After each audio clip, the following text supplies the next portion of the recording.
নভেম্বরের শেষ সপ্তাহ চলে গেলেও এখনও পর্যন্ত শীতের দেখা নেই। শীত এখনও জাঁকিয়ে না পড়ায় সমস্যায় জয়নগরের মোয়া ব্যবসায়ীরা। মোয়া তৈরির কাঁচামালের জোগান নেই, বিশেষ করে শীতের দেখা না মেলায় ভালো গুড়ও এখনও পর্যন্ত পাওয়া যাচ্ছে না বলে জানিয়েছে ব্যবসায়ীরা। তবে তাদের আশা আগামী সপ্তাহ থেকে শীত আরও বাড়বে, তারপর পরিস্থিতি পরিবর্তন হবে বলে মনে করছেন তারা। শীতকাল এলে নানান লোভনীয় খাবার সম্ভার দেখা যায় বাংলায়। পিঠে পুলি থেকে আরম্ভ করে গুড় পাটালি, শীতকালীন নানান শাক সবজি। জয়নগরের মোয়া বাঙালির কাছে অত্যন্ত প্রিয়। জয়নগরের মোয়ার খ্যাতি বাংলা ছড়িয়েছে ভিন রাজ্যে, এমনকি বিদেশও পাড়ি দেয়। রাজ্যের হালকা শীতের আমেজ দেখা দিতেই মোয়া ব্যবসায়ীরা তাদের দোকান সাজিয়ে বসেছেন। জয়নগর, বৌড়ু, দক্ষিণ বারাসাত ছাড়িয়ে কলকাতা শহর লাগোয়া বাইপাস অঞ্চলে মোয়া ব্যবসায়ীরা তাদের দোকান সাজিয়ে বসেছেন। তবে বেশিরভাগ জায়গাতে এখনও পর্যন্ত মোয়ার দেখা নেই, আর একটু জাঁকিয়ে শীতের অপেক্ষায় মোয়া ব্যবসায়ীরা। পাশাপাশি মোয়া তৈরির জন্য খই, ঘি, কাজু, এলাচ সহ সমস্ত কাঁচামালের দাম বৃদ্ধি পেয়েছে। এক্ষেত্রে আবার মোয়া তৈরির খরচ খানিকটা বাড়বে বলে আশঙ্কা করছেন ব্যবসায়ীরা। জয়নগর থেকে জামাল উদ্দিন সর্দারের রিপোর্ট, 72 ঘন্টা। যোগাযোগ করুন নুরানি তাবিজ ঘরে এবং চিন্তামুক্ত জীবন ফিরে পান। কলকাতা, বারুইপুর, মালদা, বাংলাদেশের চেম্বার। এখন এক সপ্তাহ এখন বাকি আছে, এখন শীত তো পড়েনি, ওই জন্য।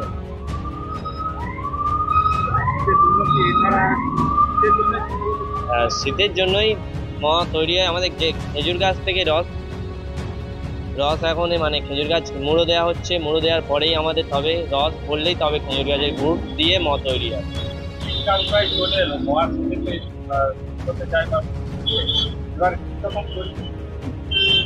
দেখুন, পরিস্থিতি বলতে বাজারে আমাদের যে র মেটেরিয়াল ব্যবহার করছি, আমরা মোয়ার জন্য ব্যবহার করি, তার কিন্তু দাম প্রত্যেকটাই বেড়ে গেছে।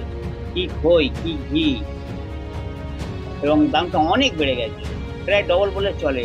যেখানে আমরা কাজু কিনতাম দেখা যাচ্ছে 650 টাকায়, 6500 টাকা টিন, সেখানে দেখা যাচ্ছে আপনার প্রায় 9.5 10 এরকম হয়ে গেছে।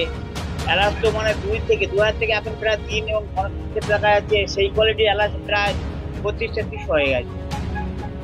এছাড়া চিনির দাম তো অনেক বেড়ে গেছে গত বছরের তুলনায়। বাড়ার সম্ভাবনা অনেক বেশি, এবং আমাদের আগামী 2-1 দিনের মধ্যে শুরু হবে। হ্যাঁ, মানে ফাইনালি সেক্ষেত্রে দাম বেশি রাখতে বাধ্য হচ্ছি আমরা। আমার নাম গণেশ দাস। পরিস্থিতি এই মুহূর্তে হালকা হালকা শীত পড়েছে। এবার আমরা দোকান নিয়ে বসছি, ঠান্ডাটা একটু লেট আছে। ঠান্ডা পড়লে আগামী দিনে আরো ভালো হবে আশা করা যাচ্ছে। তবে শুরু তো, এবার মাল মেডিসিন সব এসে গেছে, যেমন আপনার কনকচুর খইও পাওয়া যাচ্ছে, গুড়ও আসছে, তবে পরিমাণে কম। আর ঠান্ডাটা আর একটু ডিপ হলে আপনারা মানে কাস্টমারের কাছে আমরা প্রেজেন্ট করতে পারবো। দাম কম হওয়ার কারণ ওয়েদারটা যদি ঠান্ডা থাকে তাহলে তো গাছ থেকে রসটা বেরোবে, নাহলে তো দুদিন ঠান্ডা দুদিন গরম এরকম হলে তো রসটা পাওয়া যাচ্ছে না। আমার নাম প্রদীপ পাল। প্রোফাইল ফিল্ম প্রোডাকশন নিবেদিত, জামাল উদ্দিন পরিচালিত বাংলা সিনেমা বেঈমান আগামী 3রা জানুয়ারি 2025 পশ্চিমবাংলার প্রতিটি সিনেমা হলে মুক্তি পাচ্ছে বাংলা সিনেমা বেঈমান। অভিনয়ে ঋত্বিকা সেন, জুনায়েদ খান, সুপ্রিয়া দত্ত, অনুরাধা রায়, রাজা দত্ত সহ আরও অনেকে। মুক্তির অপেক্ষা বেঈমান। দেখতে থাকুন বেঈমান। আগামী 3 জানুয়ারি মুক্তি পাচ্ছে পশ্চিমবঙ্গ।